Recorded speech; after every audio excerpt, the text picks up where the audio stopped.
Manorama group, जो सोचता है वो करता है। नमस्कार, आप देख रहे हैं न्यूज हाट। मैं हूं कुमार कुमार। दिल्ली में राजनीतिक पारा हाई हो चुका है। लगातार जो है आम आदमी पार्टी परवेश साहिब सिंह वर्मा पे आरोप लगा रही थी कि जिस तरीके से परवेश वर्मा जो नई दिल्ली से बीजेपी प्रत्याशी है वो लगातार महिलाओं को जो है 1100 रुपये बांट रहे हैं, जूते बांट रहे हैं, कंबल बांट रहे हैं, अन्य चीज़ें जो लगातार जो है वो बांटने का काम कर रहे थे। चूँकि उनका एक NGO चलता है।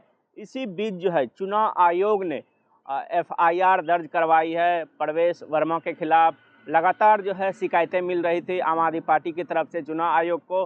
तो कहीं ना कहीं बीजेपी जो है इसे बोलने से कुछ बच रही है, चूँकि परवेश साहिब सिंह वर्मा नई दिल्ली से बीजेपी प्रत्याशी है और ये कहीं ना कहीं बड़ा चेहरा है, 2 बार से सांसद रहे हैं और ये दिल्ली विधानसभा का ये हॉट सीट है। चूँकि अरविंद केजरीवाल भी यहीं से चुनाव लड़ रहे हैं। आज उन्होंने नामांकन भी दाखिल किया और परवेश साहिब सिंह वर्मा ने भी नामांकन दाखिल किया। जाहिर सी बात है कि वार पलटवार जो है जारी है आम आदमी पार्टी और भाजपा में।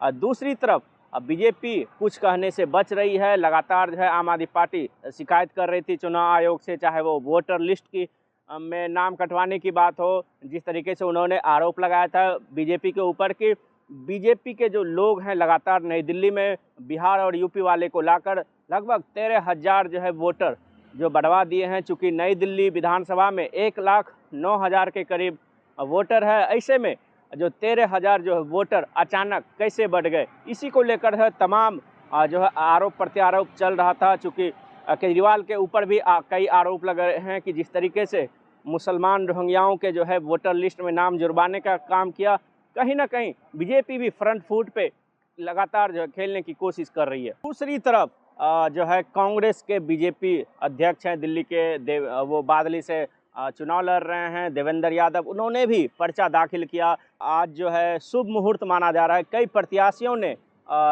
नामांकन दाखिल किया। इसी बीच जो है भाजपा के भी कई दिग्गज जो दिल्ली भाजपा के नेता है उन्होंने भी अपना नामांकन दाखिल किया।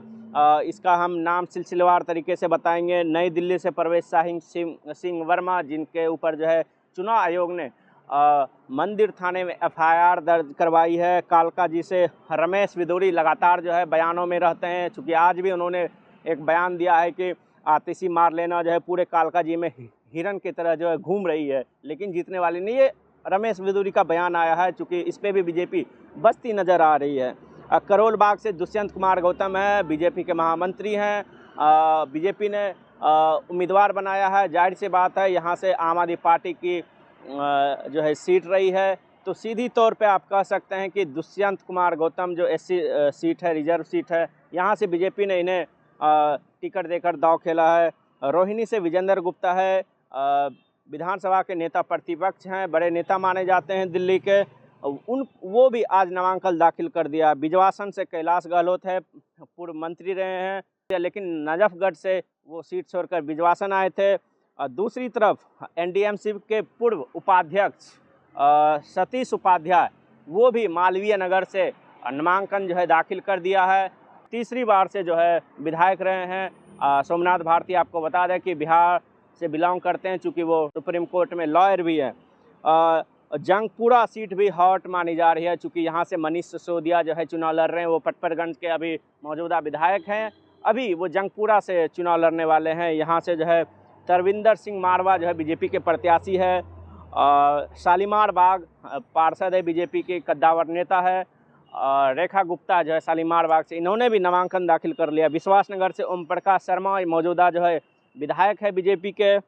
गोंडा से अजय महावर, ये भी मौजूदा विधायक हैं बीजेपी के। लक्ष्मीनगर से अभय वर्मा, इनके खिलाफ जो है बीबी त्यागी जो पहले भाजपा में हुआ करते थे, अब आम आदमी पार्टी का दामन इन्होंने भी थाम लिया और एक दूसरे के खिलाफ जो है चुनाव लड़ रहे हैं। रोहतास नगर से जितेंद्र महाजन, ये भी मौजूदा विधायक हैं भाजपा के, ये भी चुनावी मैदान में, इन्होंने भी आज नामांकन दाखिल कर लिया।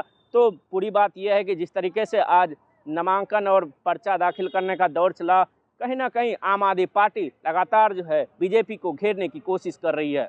तीसरी सबसे बड़ी खबर यह है कि आज जो है बीजेपी अपने सारे उम्मीदवारों के जो है जो बचे उम्मीदवार हैं उनकी लिस्ट की घोषणा हो जाएगी। चूँकि बीजेपी जो है पहले ही 59 उम्मीदवारों के नाम घोषित कर रखे हैं। ऐसे में अब सवाल उठता है कि 11 उम्मीदवारों के नाम क्यों नहीं घोषित किया है, चूँकि कई सीटों पे जो है मंथन चल रहा है कि किसको किस सीट पे लड़ाया जाए। चूँकि चुनावी रणनीति तमाम तरह के जो बातें सामने आ रही है, ग्रेटर कैलाश से भी नाम सामने पहले ही 59 उम्मीदवारों के नाम घोषित कर रखे हैं। ऐसे में अब सवाल उठता है कि 11 उम्मीदवारों के नाम क्यों नहीं घोषित किया है, चूँकि कई सीटों पे जो है मंथन चल रहा है कि किसको किस सीट पे लड़ाया जाए। चूँकि चुनावी रणनीति तमाम तरह के जो बातें सामने आ रही है, ग्रेटर कैलाश से भी नाम सामने आ रहे हैं, चाहे वो शिखा राय की हो या फिर स्मृति ईरानी हो, मोदी सरकार में मंत्री रह चुकी है।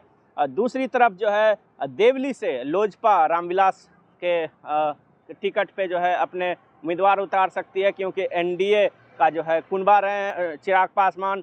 और बुरारी से शैलेंद्र कुमार जो जदयू के मौजूदा प्रदेश दिल्ली अध्यक्ष हैं, वो भी वहाँ से चुनाव लड़ सकते हैं। खबर ये भी है कि बीजेपी के ही सिंबल पे चुनाव लड़ा जाए, लेकिन साफ तौर पे चिराग पासवान की तरफ से कहा गया है कि जो भी चुनाव हमारे कैंडिडेट लड़ेंगे वो हमारे ही सिंबल पर रहेंगे। चूँकि जिस तरीके से झारखंड में भी चुनाव हुए थे, चिराग पासवान को 1 सीटें मिली थी, वो भी चतरा से, वहाँ से उन्होंने विजय हासिल की थी। जाहिर सी बात है, चिराग पासवान ने पहले भी कहा है कि जहाँ जहाँ हम चुनाव लड़ेंगे, हमारी उम्मीद भी है कि हमारी पार्टी आगे बढ़े, राष्ट्र स्तर की पार्टी बने।